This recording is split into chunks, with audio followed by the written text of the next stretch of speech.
from a hospital. That's all we're asking. And having it a patient-centered view. Does that mean the patient's always right? No. But it means your starting point is to say, hey, let's work this out and let's get you on a schedule and let me help connect you with the right place. And it shouldn't take 6-7 days to get you your medicine. And you've been listening to On the Record with Tiffany and Kevin. Ever tell you that you wouldn't understand. Okay, well, you make me understand. Exactly. You make me happening with me. Now, that's your job. If I understand, it's your job to make me understand. Yeah. This was to my liver. This is what happening to my kidneys and blah, blah, blah. And explain it, break it down. Most good doctors have illustrations on the wall. And, they can go right to, like a liver doctor. He go right to the liver and show you where this part right here is doing this. And they got models there. Good. And they're bottles. Up under here, it's not supposed to look like that. You got a lot of look like little cockroaches under there that ain't supposed to be there. So we gonna clear all that out. That's how it's supposed to be, right? Yeah, exactly. That's exactly how it's supposed to be. You wouldn't understand. No. That's unacceptable right there. Yeah. So, Jazrome, my question for you, man, is, okay, how do you manage your emotions? You can say, I'm a pretty laid back guy for the most part. Some people disagree in my house, but I'm a fairly easygoing person, right? So how do you manage your own emotions so you can get the things that you need? Because then it becomes, hey, I got to get this stuff and I got to get it quick because you don't want to go on dialysis. You're trying to, in essence, honor the gift that you've been given. So how do you manage those emotions? How do you honor the gift and bridge the gap between you and how did you manage to do that with this situation? And how do you do it in other situations? Oh my gosh, such a great question. Well, definitely mostly a lot of prayer, a lot of meditation, and a lot of understanding. I think for humans, it takes us a long time to truly learn how to understand ourselves because instantly we want to react like emotionally, but emotions only last about 3 seconds. Mm-hmm. And so usually I try to process a lot of stuff first and I'll take a step back. And I'm a big breather. I'll deep breathe in front of people and they'll be like, what you doing? I was like, don't worry about it. I'm not having a heart attack. I'm just handling this crazy. Just relax. I'm just handling this crazy. Yeah, I'm like, they're like, you okay? But a lot of that has really helped to it. But primarily comedy, man. I founded a couple of years ago and it's really just been a voice for what I believe in and primarily answer that question. I center most of my comedy around kidney disease. And I would like to say I'm the self-proclaimed kidney disease comedian.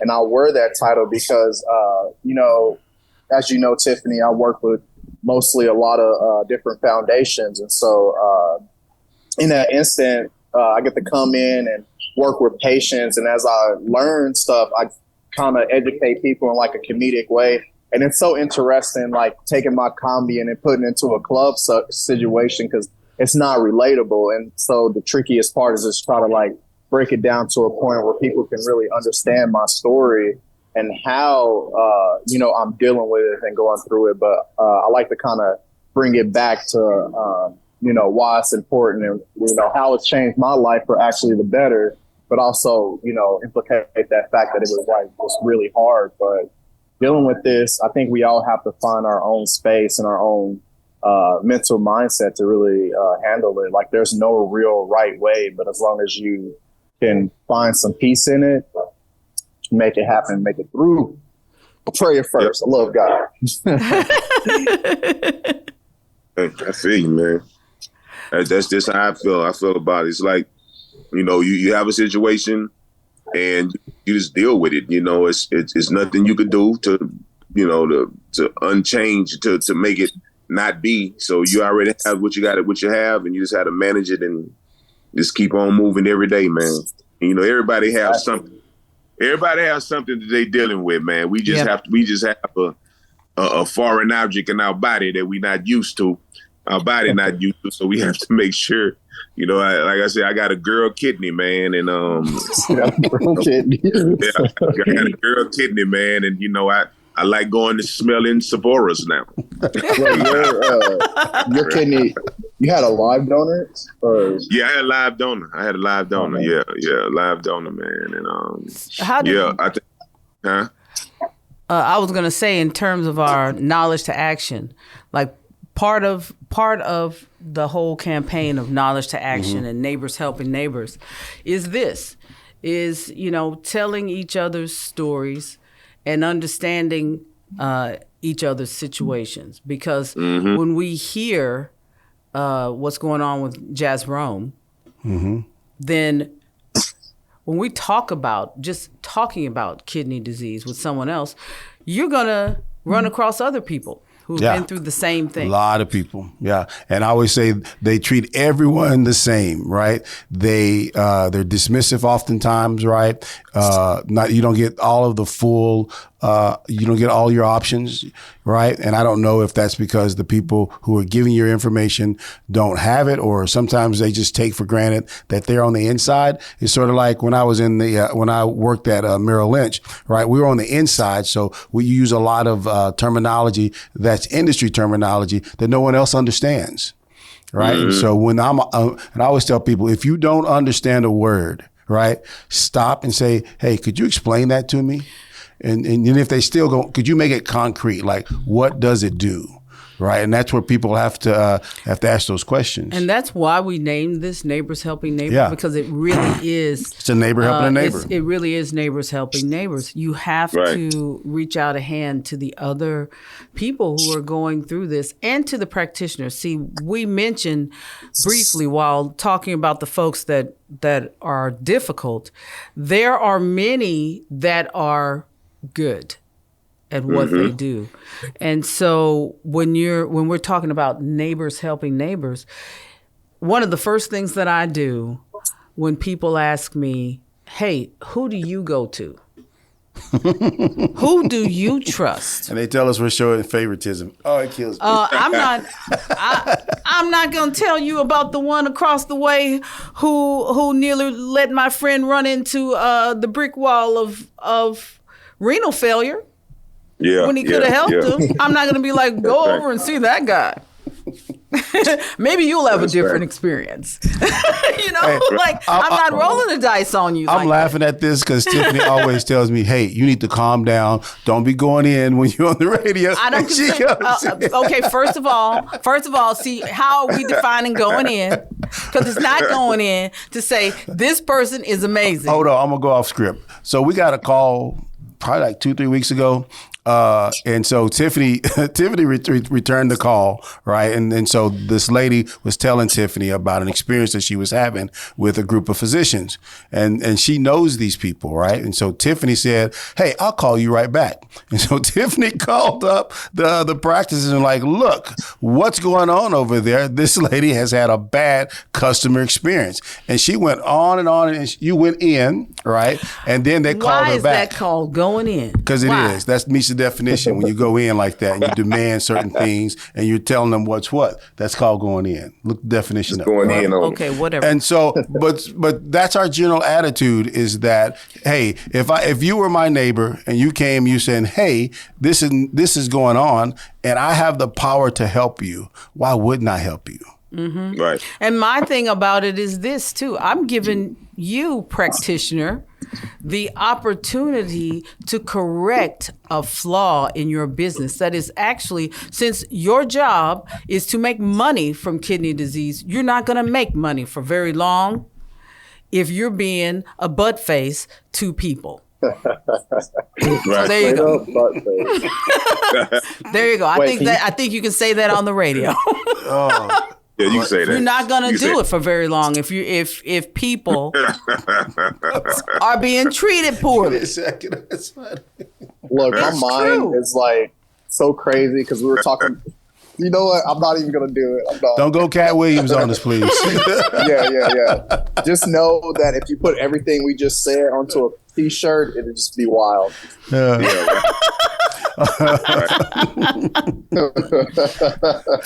I sit there listening to all these different. Another group just came out and said, "Oh, we're spending all this money on this new thing that we're doing," and it's clearly they're buying into a company that they are going to then profit from. So, of course, they're going to promote this.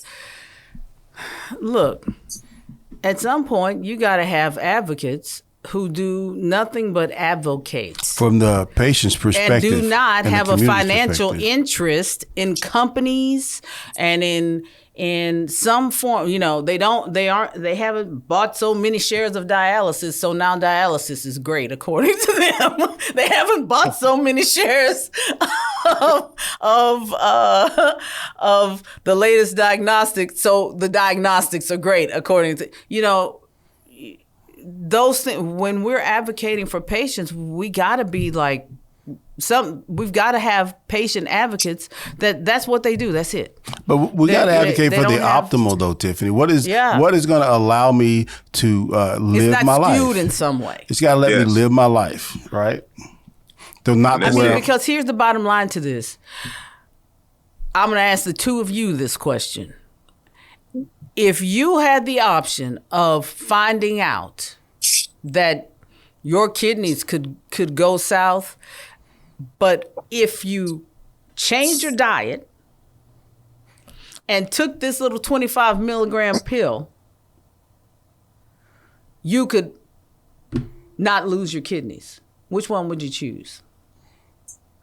An efficient kidney transplant? I would choose the diet because I mean, I ain't you know, pills, you know, that's here and there. But if you could do it on diet, oh man, exactly. You know, yes. Early detection of this disease is the most important thing we can do. It's not the money and the time and the energy should be spent on finding the disease before it gets started, before it gets down the road to people being completely destroyed. Mm-hmm. And if you notice, this industry is literally built on itself remaining an industry. You know, it's not a coincidence that over and over again we have the same thing. More money going into to the very expensive parts of this industry, when if we put some money into stopping kidney disease at the beginning, which is why we did Knowledge to Action. It's why we are challenging the great state of Texas. Because as Texas goes, so too goes the rest of the United States. That's why we are challenging them to early detection, to finding out what the disease is, and then also challenging them to better understand what the transplant options are. Paired donation. Everybody should know about paired donation. Yeah. Everybody should know about it. I know when I was a kid, they had diagnosed me with kidney disease. When I was a little kid, and I was in the hospital for like 5 days, and they was giving me some kind of sweet water to drink. I was wondering, all other kids in the hospital, I had fun in the hospital as a kid though, but all other kids was drinking sodas. And the day that they released me, they gave me a soda that day. And I had to be I know I was in elementary school. And when I got to the hospital, no other doctors ever said anything about kidney disease till I got into my 50s, man. Ain't that crazy? Until I got to my 50s. Yeah, so you had low functioning kidneys at that time and no one educated you. I said your kidneys were low function at that time. That's crazy. I guess, you know, and then it's crazy because, like I say, my mother was born with one kidney and my sister was born with one kidney. They didn't even know. My mother didn't find out until about 5 years ago, 6, maybe 7 years ago. And my sister didn't find out until she went, you know, and found out she had breast cancer, found out she had one kidney. And that was crazy, you know. And then I had kidney disease when I was a little kid, and it never flared back up. I guess, you know, doctors never monitored it, nothing until when I got diabetes. And then, you know, that's when they found out. So it's like, you know, I don't know, sometimes, you know, doctors can drop the ball. So that's why you, like you say, you're advocating for yourself and, you know, making sure you take care of yourself and get them checkups and get them screenings because you never know, man. You never know because doctors are not perfect. No, and what we have to remember is that it's not that the doctors are dropping the ball. What's happening is that they all operate under protocols. And if monitoring your kidneys is not in a protocol, and it is not, it's not right now, but we're going to change that.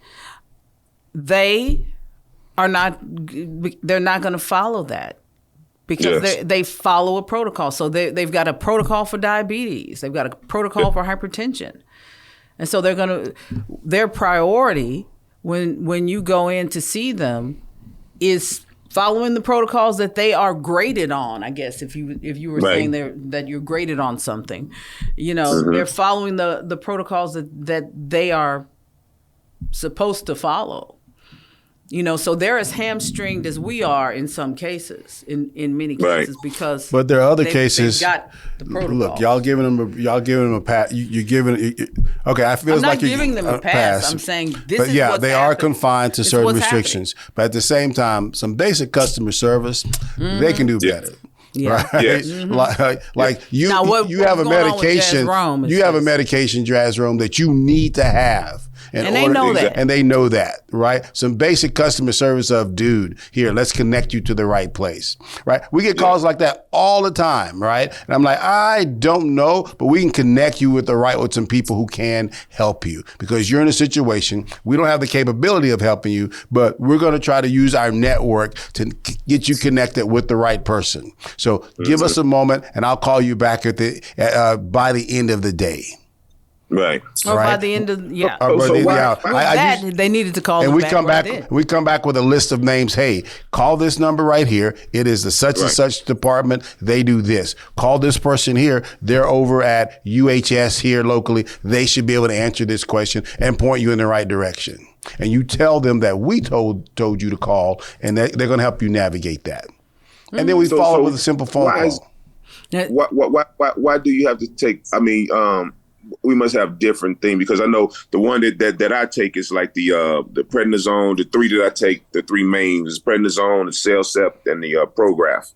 So why they don't have you on those? I mean, is it a different type kidney? The Tacro, it caused my gums to swell up. Oh, okay. And so I'm still suffering from that. So pretty much like an allergic reaction. So they switched me to Bellicept. Yeah. Okay, I got you. Yeah. Okay. I'm just. I turned into Mama Bear immediately. Can I just point out something real quick, Tiffany, here on the radio? What's going on with Jazrome? Hold on. This is an example of two neighbors helping one another, right? That's right. Neighbors helping neighbors. Why are you, Ray just said, hey, why are you on this one and not this one, right? And then he's like, oh, that makes sense, right? Because you have the information. And if you weren't, it's not that you're a doctor. You can say, hey, ask your doctor about this. Or, hey, there's a family of medicines that have a certain reaction, and you could ask for this other family of medicines. We say this on a regular basis.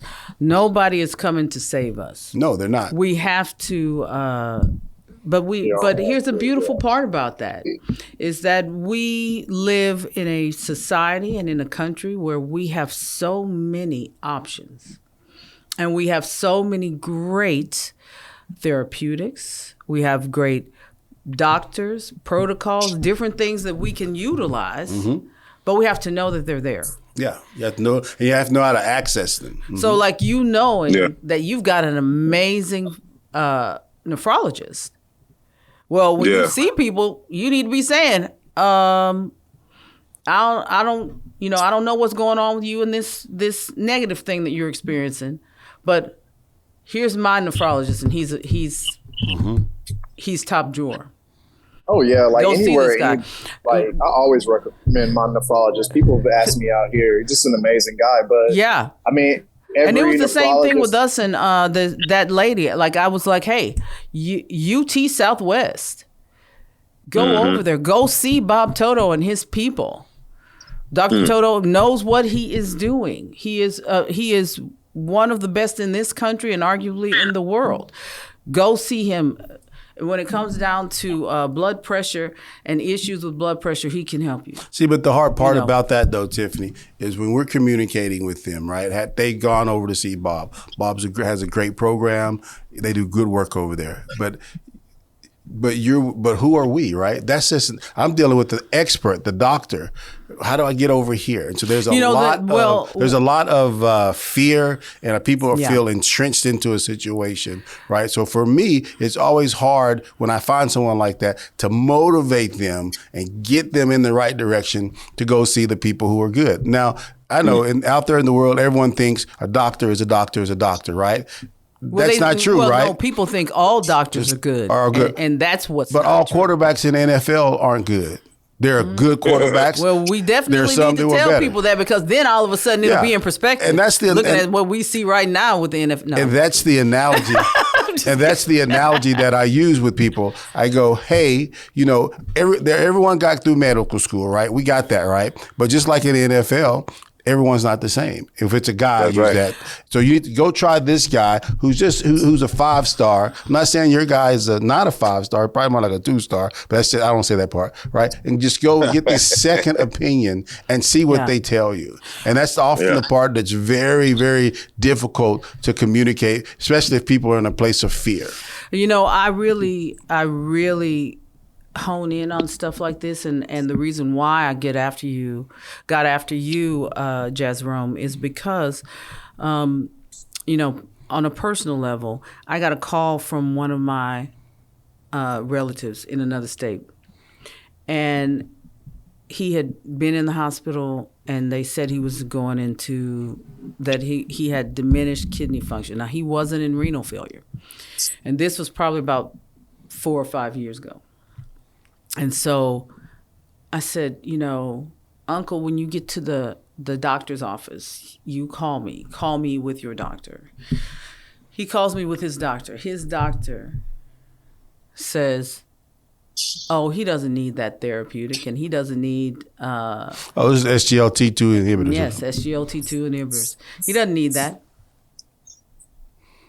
And, people know me. I'm real big and in a large kidney foundation, and I'm such and so, blah blah blah, and I'm sitting there, and I'm like, no, that's not what the National Institute of Health is saying. They are 100% behind this. I don't care if you're big in this group. He does actually need this, and he overrode me.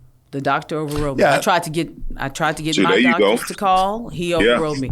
What happened 3 years later? My uncle goes into renal failure. Well, he didn't want to go on dialysis. And so he did not go on dialysis. He died. It's not that he's a doctor. He's going to override you there on that part there. But he refused to recommend the SGLT2 inhibitor, which would have slowed the progression. And he actually spoke against. Hold on. Let's because you left some details out of that story. SGLT2 inhibitors, and everyone knows that I say this all the time. It's like the iPhone of the medications to slow chronic kidney disease. It slows it. It's no ifs, it's no ands, there's no buts about it. It does. It's effective. Right. And this physician at the VA, I'm going to call them out, right, at the VA, knows that this medication does what it says it does. It slows the progression of chronic kidney disease, right? And so Tiffany asked the right questions, and said, hey, look at these. Is he qualified? Does he qualify to take the medication? Yes, he would qualify to take the medication, but he doesn't need it. What? Oh, wow. And this is in the early stages. I always tell people your kidney function goes down over time. It's like my hairline, right? It keeps going back. That's just what it does, right? No. But there's a medication you can take that can slow the progression of you losing the function of your kidneys. And especially if you're in a high risk group, over 65, high blood pressure, diabetes. He's in the group. African American. He's in the group. And that guy knew the impact of the medication and refused to prescribe the medication. Now, let's jump forward here. Now, so one of the systems you'll see in the VA is that the VA has a low rate of prescribing SGLT2 inhibitors to anybody across the country. Across the country, right? When we know it's a medication that could have a positive impact on veterans. And you know why they do it? Like I saw this thing, they're trying to figure out why it's happening. Oh my God, why is this happening? Look at the incentives. Right? They're saying, well, they're not incentivized by money. They're incentivized because it's difficult, right? If you prescribe an SGLT2 inhibitor, because of the cost of it, you literally have to fight for days with the pharmacist. The pharmacist, because of the formulary. The formulary says SGLT2 inhibitors, they ain't on the list. You should try this. So the doctor at the VA can prescribe it, but the pharmacist will override it. Yeah, but that doctor you were dealing with was just a jerk. Yeah, he's just a jerk who didn't care about life. That's my opinion. Let's go to his house. Let's handle that. That's what I felt like. That's what I felt like after my uncle died. I tell you what, we had this little this little lady from Louisiana. She was white. I assume she was white by her name and everything and the way she was talking, right? And let me tell you, we gave her a list of questions, right? We have questions. We got our board of what we call medical advisors. Medical advisors. What are the 10 questions you think a patient should ask? Boom, we have those 10 questions. We gave that little lady those 10 questions. Let me tell you something. They came from the NIH. Yeah, but one of our medical advisors sits on is a head of a lab at the NIH. But that lady set it on fire over there, and then she ended up going to Houston and getting the transplant, right? Because in Louisiana they have like a low transplant That's rate. what we recommended, is that she just because where she was located, just right across the border. Yeah, she was like 2.5 hours from one of the best transplant programs. Really good transplant program. Yeah, Houston Methodist. And so the thing that I get annoyed with, right, the most, this just drives me crazy, is that there's a solution for it. There's a solution just by everything. And they are awesome over at Houston Methodist. They treat people like human beings over at Houston Methodist. But there's a solution, right? So I always say I'm an outsider in this, right? Because where I come from is from the financial industry, right? And so there's a solution. If you think, hey, is there a medication that could slow the progression of chronic kidney disease if you have high blood pressure? Yeah, there is, right? It's called an ACE or an ARB for people with high blood pressure. It can help lower the progression of chronic kidney disease. Hey, is there a medication that if you're diabetic, right, that can help reduce your chances of going into kidney failure? Yeah, it's called an SGLT2 inhibitor. There is. Hey, my kidneys have failed me. Is there like a process that would help me live? Yeah, it's called living donation. It's called paired living donation through a chain. Right. You can get a kidney that way. Hey, is there a way to solicit people to see if there's a person out there who would be willing to help me? Yeah, there's plenty of work. There's plenty of research on how to effectively and ethically use social media to do that. Right. There's a solution. This is America, right? We can come up with solutions for just about everything. And that's where I'll end. And you've been listening to On the Record with Kevin and Tiffany. Jazrome, can you tell everybody about your foundation or where they can find you?